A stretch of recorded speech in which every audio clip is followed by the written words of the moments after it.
Sziasztok! Szeretném nektek megmutatni, hogy mit művelek ezzel a kis Gipszöntvény várospecséttel, hogy szeretném egy kicsit feldobni, és hát hogy fogom feldobni, és a pofázást befejeztem, akrilfestéket fogok használni, legolcsóbb, egy arany és egy fekete, egy sima ecset, ami viszonylag erősebb, mint a hagyományos, és egy kis szivacsot. Ennyi. Na, és most már tényleg csendbe vagyok.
Na hát ennyi az egész.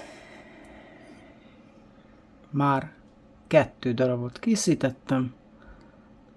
Az egyik megy a kedves hozzászólónak, kedves kommentelőnek, az első nyertesünknek ajándékba.